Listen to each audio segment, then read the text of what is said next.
request the committee, if you want to invoke legislative immunity, then we will rule on it. But also, Mr. Chairman, but also, it does not exempt you from perjury. Diba? It doesn't mean that you are exempted from perjury pagdating na pag ini-invoke yung legislative immunity. Kaya kailangan Mr. Chair. sasabi pa rin na totoo. Mr. Chair, Senator Marcoleta is recognized. may I clarify that because Senate President said that by tradition, we can extend legislative immunity.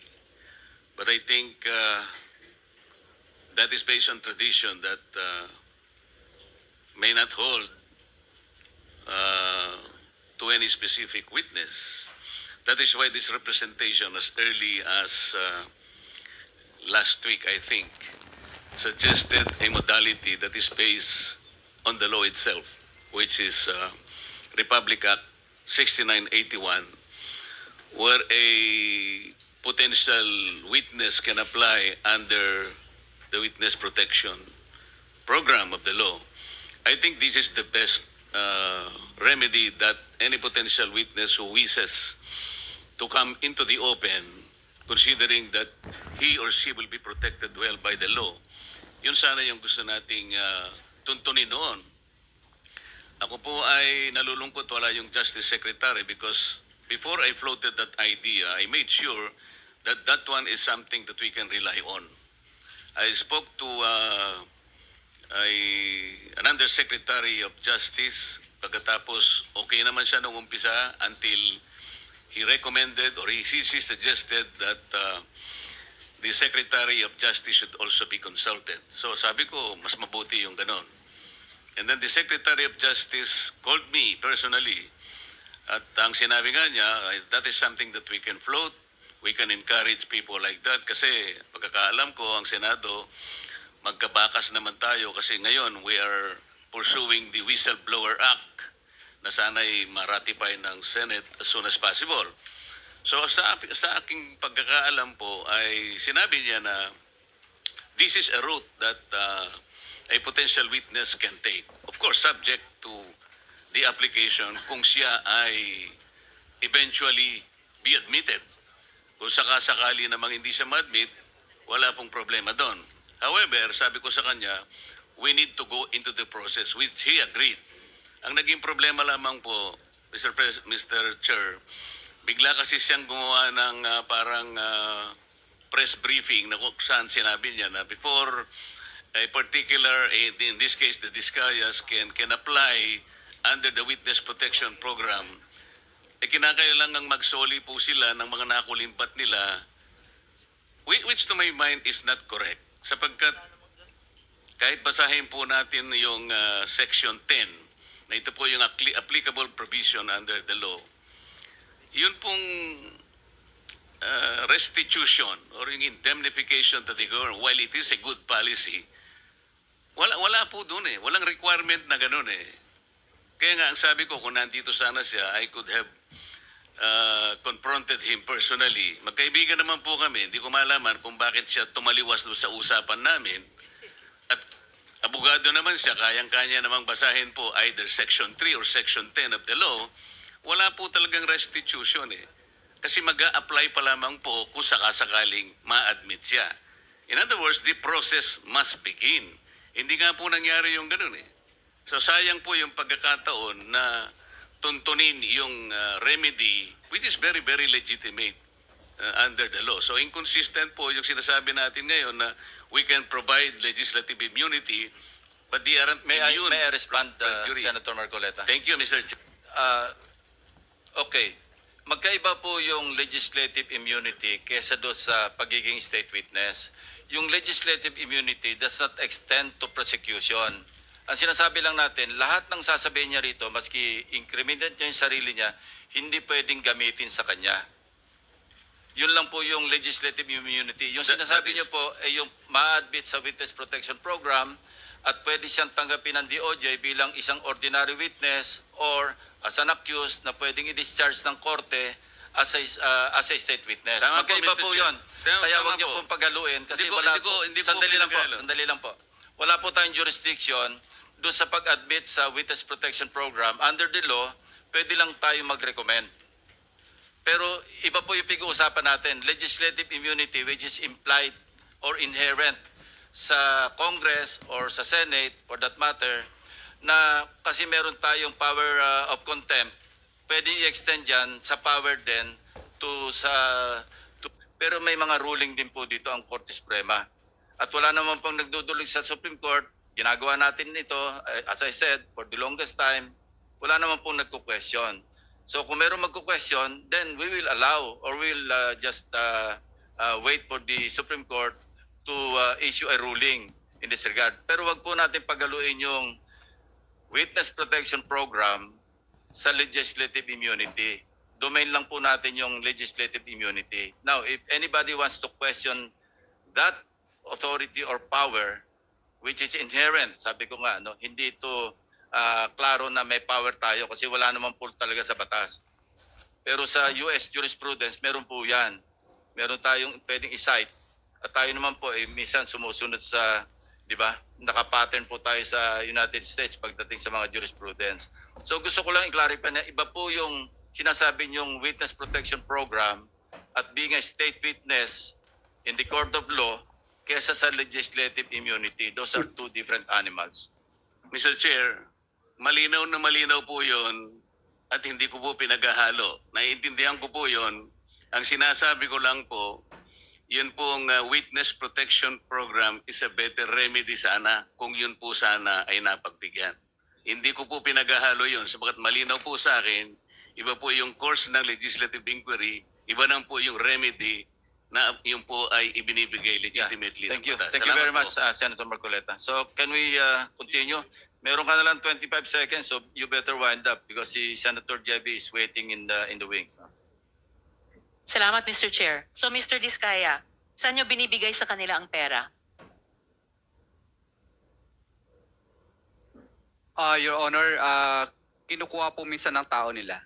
Saan po? Your Honor, sa ano po, minsan nagkikita po kami sa, pinupupunta po kami sa ano, sa Shangri-La or minsan po sila po pumupunta sa office. Ang sosyal, Senator Risa, Yes, sino Mr. yung- Chair. Sino yung nila? At Senator JBR. Senator Erwin Tulfas recognized. Mr. Chair, can we ask this person to show cause, order a show cause order for him today bago natin i-cite for contempt? Last week pa ito, dalawang hearing na itong nagsisinungaling. Sa mga taong sa baba, lahat may kasalanan, ikaw wala. District engineer ka, hindi mo alam na may ghost project. Wala ka ring alam, lumobo yung budget mo. Hindi ba dumadaan sa lamesa mo yan na lumaki yung pondo mo? Mr. Chair, I think this person is lying, so we have to ask him to show cause why he should not be cited for contempt today. Please respond, Mr. Alcantara. Your Honor, kami naman po pag lumalabas po sa GAA, ini-implement lang po namin yung project, Your Honor. At hindi po namin alam kung saan po ng ano yan, Your Honor. Actually po, yung sinasabi ko po sa Ghost Project, talaga pong wala akong alam dyan. At magpapatunay naman po itong project engineer na nandito po sa tabi ko kung paano po nangyari yan. Yung pong sinasabi ng project engineer na Paul Duya, ay kasama po nila yan, Your Honor. Mr. Chair, unacceptable, and therefore I will move, Mr. Chair, that we cite this person in contempt for lying before this committee, Mr. Chair. There is a motion to cite in contempt of the committee, Engineer Henry Alcantara. Any objection? Hearing none, you are cited for contempt. Thank you. I'll wind up for this round, Mr. Chair. Engineer Alcantara, kayo yung inyo pong distrito ay multi-awarded dahil sa high utilization in disbursement rate. Tama ko ba? Yes, Your Honor. Nakakaano, Mr. Chair, mag-wind up na po ako. Doon daw pa kasi, kahit na halimbawa 30% pa lang ang progress billing ng contractor, ay 40 to 50% na raw ang sinasabi, ang nakukuha nilang cheque. Bakit ito nangyayari yun? 30% pa lang ang sinisingil pero ang inyong binabayad nasa 40 to 50% na. Yeah, that's your last question because your time is up. Your Honor, ako po kasi nagdidepende lang po ako dun sa statement of work accomplished na pinipirmahan po ng tao ko. Kung ano po ang accomplishment na nasa field, sila po kasi ang nagsacertify po ng Your Honor. Thank you po. Thank you, Mr. Chair. Siguro, last time, Bryce, sino ang proponent? Alam mo ba? Ayaw kasi sabihin ni Engineer Alcantara eh. May alam ka ba? Sabihin mo na, para may inyong immunity na sa'yo. Ang sinasabi lang po sa amin ni Boss, wala po akong specific kagaya po nung sa iba na sa ibang senators po na nabanggit ni Boss. Pero dito po, wala po siyang specific na sinabi kung kanino po. Before I recognize Senator Amy, who's next in line, may papakita lang ako na slide. This will be a test of your credibility. Ano nga yung slide? Yung piles of cash na pinakita doon sa House.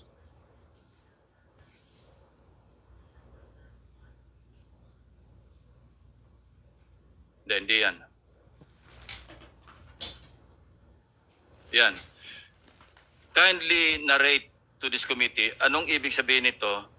Nasabi mo na ito sa House, pero I want to be clarified. Sinabi mo itong nasa kaliwa, 2022 or 2023, no? Yung pangalawa, sabi mo a couple of years ago, accurate ba yan? Totoo ba yan or recently lang yan? Matagal na po yan. Yung tama po yun, mga nasa 2022 to 2023 po yan, Your Honor. Ito ring nasa kanan, 2023 rin ito. Yung sa tambayan. Opo, alam ko nasa ganung year po yun, Your Honor. Okay, kanino yung tambayan na yan? That's a house. That's not within the premises or compound of the DEO, di ba? Opo, wala po sa Kanino compound yan? ng DEO. Sino may-ari niyang tambayan? Sa pagkakaalam ko po, kasi hindi ko naman po nakita ang title nung Hindi, wag na yung title. Yung pagkaalam mo na kung kanino. Opo, kaibigan po ni Boss Henry Alcantara. Si Lauren Cruz, Opo, Your Honor. yung bagman niya. Hindi ko po masabi, parang Dapat po, alam mo kung sino si Lauren Cruz. kilala ko po siya. Bali, ninong ko po nga po siya. Kaya nga, Opo. so alam mong bagman siya.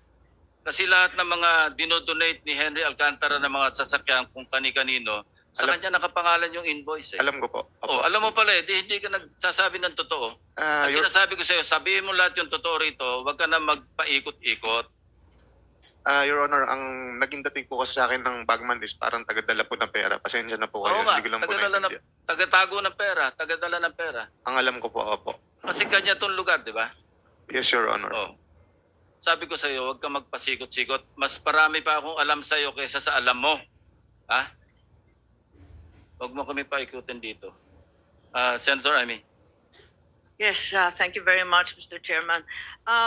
Maliwanag sa ating budget na 2 trillion ang napupunta sa ating foreign assisted. Di pa napapag-usapan to. At dito sa foreign assisted, meron tayong opisina, yung UPMO, United Project Management Flood Control, kung saan gumastos na ng halos 1 trillion in the past 10 years. In the past 8 to 10 years. Matagal ko nang hinihingi, paulit-ulit ko nang hinihingi mula pa nung first hearing, second hearing, third hearing, ang listahan ng UPMO kay Director Ramon Ariola. Asan na ba yung listahan ng mga project na to pagkalaki-laki ng foreign financing? Itong mga infrastructure projects na may kinalaman. Pero kahit ilang beses ako magtanong, humingi ng accomplishment report nila mula pa nung 2015, 2021 hanggang very recently, wala po akong mahanap. Meron ba kayong ibibigay? At ano ba talagang maipapakita? Ang laki-laki ng ginagastos ng ating pamahalaan, hindi lamang sa GAA, kundi kasama ng World Bank, ng ADB. Hindi pa ito napapag-usapan. Kaya gusto kong malaman. Mr. Chairman, Madam Senator, if I may respond po. Si Director Ramon Ariola po ay nag-leave. Ito po ang OIC. Ako, lahat na lang nagre-resign at nagli-leave. Paano po ba yan, Mr. Opo. Chair? Mr. Chair, I was just informed now na naisumiti na po itong listahan na hinihingi po. Kailan at kanino? Ngayong araw lang po na ito at nasubmit na rin po Mr. Chairman, Madam Senator, sa Kasi inyong opisina. magre-recommend na ako ng subpoena duces tecum. Dahil ang tagal-tagal ko na nag-iintay, wala naman maipakita ano yung mga accomplishment report. Nakakapagtaka. Mr. Chairman, Madam Senator, ito po, sinabit na po ngayon, kakabigay lang po sa akin ngayon at Nabasa na ninyo? Hindi pa po. Kakabigay lang sa inyo eh. hindi ko pa po nababasa. Di pa ninyo natutuklasan ng mga Hindi pa ho. himala ng flood control foreign assisted. Hindi pa po. Pangalan ng Pilipinas ang nakataya rito at walang maipakita itong mga listahan ng CDO River, ang Pampanga Bay, Pasig Marikina. Alam naman natin in NCR alone, bilyon-bilyon na ang ginastos dyan at wala pang maipakita. Pero mabalik sa foreign assisted, this year alone, 16 billion bigla ang hinihingi sa GAA. 9 billion every year before that, 16 billion bigla. Bakit ba bigla ang lumaki itong flood control na foreign assisted portion? Mr. Chairman, Madam Chair, this is, I think, the initial submission na ibinigay po ng UPMO. Nako, August 17 pa yan hinihingi. Ang tagal naman apologies, nila mag-produce. Apologies, Mr. Chair. Ngayon ko lang din po nakita ito. Nasabit na rin ito. Gano'n ba kahaba yung leave ni Director Ariola? Gano'n ka ba? Dami naman nagtatago. Hanggang October 10 po ang kanyang final na leave. Pero ito na po ang mga dokumento. Pero sabi mo, initial pa lang. Opo, mukhang... Pinagtatakahan ko kasi 9 billion dati, bakit lumobo sa 16 billion sa foreign assisted? Opo, we will submit this already today. I think the advance copy has been sent po to the Office of the Good Senator. No, we're not in receipt of any copy. Sinong staff? Nasubmit daw po kay Ma'am Joy Apostol. J. Apostol. Kailan po? Kaya Wala. Yung binigay sa akin folder na halo-halo, sinasummarize po namin pilit, hindi naman maintindihan, halo-halo yung flood control, yung iba pang project na foreign assisted. Baka naman pilit ninyo kami linilito. Opo. Sinumiti po last hearing daw po itong folder na ito na listahan ng Yes. Opo, lahat ng foreign assisted It's projects. incomplete and jumbled with other projects, nothing to do with the flood control. But nevertheless, it approaches the amount of 1 trillion. Para Flood ma-inspect control rin ganito. ng ating mabuting chairman dahil parang hindi nahahalata, marami ring nauubos na flood control funds dito sa UPMO. At alin talaga ang accomplishment. Kasi dyan sa report na yan, wala naman nasasabi kung completed, hindi completed, on its way, malamang ghost project na naman. Opo. Dito po sa folder na makapal, no, na nandito po lahat ng proyekto, meron pong status na nakalagay. Pero ang sinabi po sa akin ng OIC ng UPMO Flood Control, nasubmit na po itong summary. Summary ito nito. Okay. Ito po ay siguro mas madali pong i-comb through ng ating committee. Kasi maraming nagre-reklamo rin sa sarili kong probinsya na marami sa mga flood control ng UPMO ay talagang ghost project rin. Na ni Anino hindi nakikita at yung UPMO talagang gatasan, ika nga. At eto nga, nagtataka kami, how are the infrastructure projects of the local government or even of the national government aligned with these foreign assisted projects because they seem very whimsical and capricious in choice as well. Ang balita, palakasan sa UPMO para makakuha ng milyong-milyong project. Madam Chair, to be quite frank, hindi pa ho namin nasisilip itong UPMO projects on flood control nitong nakaraang 2 linggo. Kami po ay nag-focus po talaga sa locally funded projects pero maaasahan po ng komite na titignan na rin po namin ito. Pero initial po submission ito, isinumiti na po ito sa committee ngayong araw. Yes, I'd be very grateful for that, given the Makakaasa po kayo, very Madam big Chair. amounts that are involved. Bilyon-bilyon rin ito at trillion na kung isusuma total yung mga nakaraan na taon. Sa NCR alone, following on the interpellation of our other senators, meron dito sa Metro Manila lamang 80.45 billion sa foreign assisted. Ang nakalista, ayon sa inyong listahan na binigay na napakagulo, andito yung iba't ibang pumping station, arito rin yung mga Pasig Marikina. Bakit sa kabila ng bilyon-bilyon na ginastos natin dito sa 80.45 billion, bakit bahang-baha pa rin ang Metro Manila? Yun ang tinatanong natin. Di ba may pumping station na? Kindly, that will be your last question, That's Senator correct. Amy. Thank you. Nababara ba to ng drainage? May issue ba sa interconnection ng mga drainage na to? At alin yung anim? May anim na sinasabing Metro Manila LGUs na meron ng meron na silang plano. Mr. Chairman, Madam Senator, makakaasa po kayo na we will look into all of these, and these are very important and legitimate questions po that are being asked. By way of warning lang po, outside of my questioning, may suggestion lang po ako kasi nabanggit yung tungkol sa LGU. Ako po galing sa LGU, pagkatagal-tagal kong governor, nais ko sana isuggest lamang bilang ay may solusyon na imbes na approval, kasi natatakot ako, makaltasan palalo ng LGU. Nung governor ako, may mayor ako at barangay captain, minsan talagang humihingi. Hindi ko talaga mapigil. I'd suggest na unang-una dapat may notice to LGU of the project. Ikalawa, planning, consultation kasama yung LGU. Ikatlo, imbes na approval, close coordination with the LGU Thank you. concerned. Thank you, Senator Marcos. Senator Marcoleta is recognized. Thank you, Mr. Chair. Secretary Vince, naniniwala ka ba na ang bulok na sistema ng DPWH na pinagsasamantalahan ng napakaraming tao ang problema natin ngayon? Tama po kayo. Naniniwala po ako. Kahit na magpakulong pa tayo ng napakaraming contractors. Halimbawa, 1 milyon na contractors at sa mga opisyalis ng DPWH, pag hindi natin nakorek ang sistema, walang mangyayari.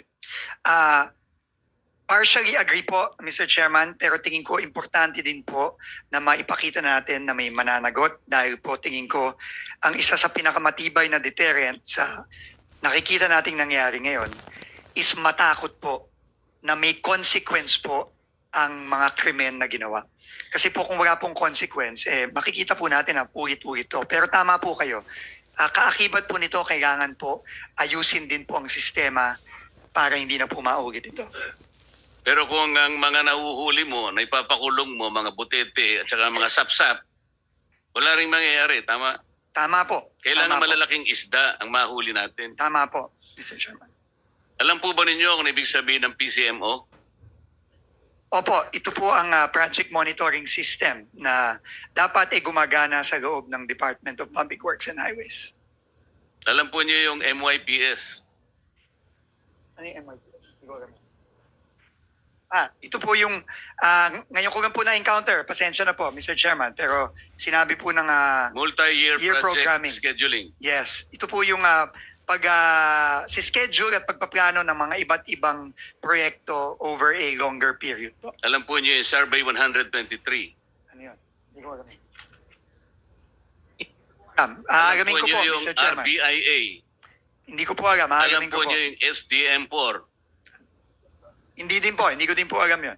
Ang problema po kasi ito yung mga sistemang ginagamit ng mga kawatan sa inyong departamento. Sabi ko nga, kung puro sapsap at mga butete lang ang pakukulong ninyo, walang mangyayari. Agree po ako, pero sana po kung makulong po natin itong mga sapsap, sana po magaman din po natin. Kung Hindi sino po yung yun mga ang nasa layunin taas. ng kumiting ito. Hindi sapsap, hindi butete ang aming hinahanap. Agree po. Yung malalaking isda para matigil po ang mga kawatan. Agree po, Mr. Chairman. Alam po ba ninyo na yung sumbong sa Pangulo ang ginamit na batayan ay yung MYPS? Opo, yun po ang ginamit na batayan. Yun po ang ginamit na batayan, kaya mali po lahat. Pati po ang committee ito ay na-mislead. Alam po nyo kung bakit? Po, Mr. Chairman. Ang MYPS po, ang ginamit dyan, puro initial na coordinates. Sana wag ka nang binubulungan muna niyan para na... Ako po bilang personal kong pangtulong sa committee ito, ako lamang po nakakita na ng halos 14 na discrepancy sa mga coordinates na ibinigay sa sumbong sa Pangulo. Naniniwala po ba kayo? Mamaya bibigyan ko kayo ng kopya at ibibigay ko rin sa komite ang 15 proyekto na mali ang coordinates. Posible po yung sinasabi ninyo, Mr. Chairman, na may maging coordinates. Nakikita na rin po namin yan ngayon sa ongoing investigation namin. Yung Mr. sumbong Chairman. sa Pangulo ay mali at ang nakikita ko po riyan halos 100 o isang libong proyekto mali ang coordinates. Ibig sabihin, kahit ano pong gawin yung pag-iimbestiga, kapag hindi po ninyo sinolusyonan ito, lalo po kayong malalagay sa misleading situations. Naniniwala po kayo? Naniniwala po ako. Kailangan pong solusyonan ito at ayusin itong mga sistemang ito. Ang PCMA po ang sinasabi nila geotag at real time. Hindi po totoo yan. Naniniwala po kayo? Opo, Mr. Chairman. Kailangan po ninyong makita yung kabulukan ng sistema. Kaya po kanina nalulungkot ako sapagkat wala dito si Yusek Cabral. Alam po ba ninyo na si Yusek Cabral ay nag-text kay Senator Soto?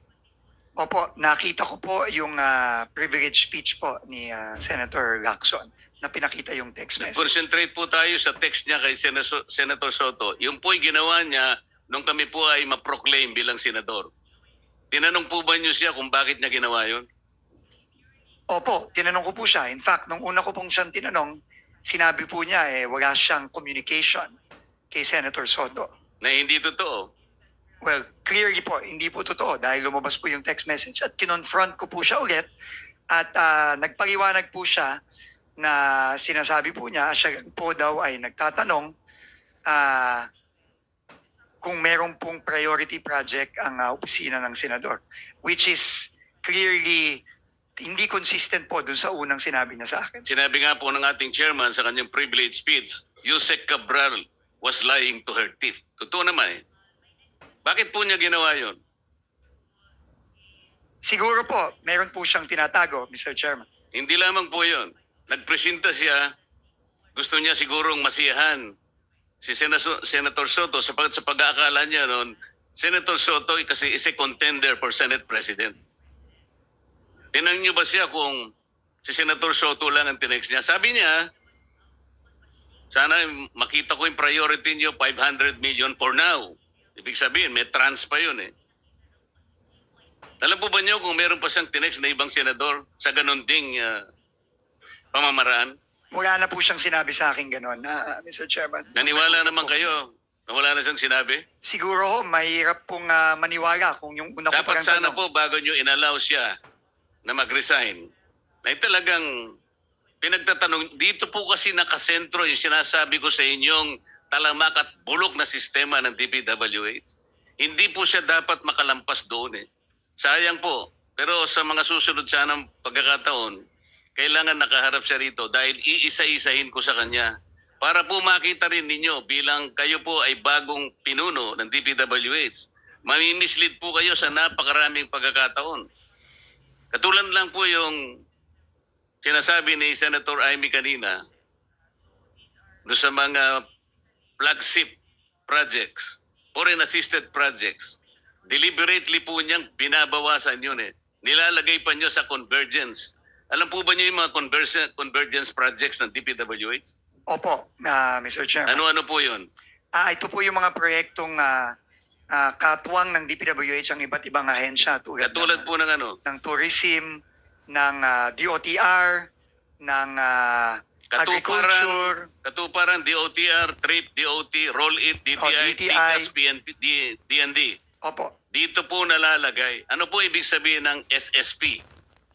Hindi pa ho ako familiar sa SSP. Di rin kayo familiar sa CSSP. Hindi din po. STO. Hindi po. Yun nga po eh. Kailangan, hindi ko po alam ko naman fast learner kayo, pero kailangan magmadali tayo. Napakarami po nitong sistemang ito, dito po sila nagkakanlong. Hanggat hindi po ito yung binusisi natin at ang gusto po natin, ipahuli natin na lahat ng contractors, ipakulong po natin lahat ng 15 contractors, hindi po natin maayos ito. Hanggat Senator hindi Marcoleta, naayos yung kindly sistema. wrap up because you have 5 seconds left. Salamat po, Mr. Chair. Yeah. Gusto ko po kayong tulungan, no, as an aside, no, sa inyong tanong kanina na gusto niyo malaman kung sino-sino pa yung napadala na, o na-operan. Gusto ko pang ilagay sa record, ako po, 18 taon naging senador, never po ako na-operan na magsingit sa National Expenditure Program. Taas na po ako dyan na sasabihin ko, wala po ako natatanggap na offer. Ewan ko kung bakit. Ako rin po, bakit hindi po ako nagte-text na gano'n? Nagtataka rin po ako eh. Anyway, Senator Jinggoy Estrada is recognized. Thank you, Mr. Chair. Before I proceed, I would like to ask for a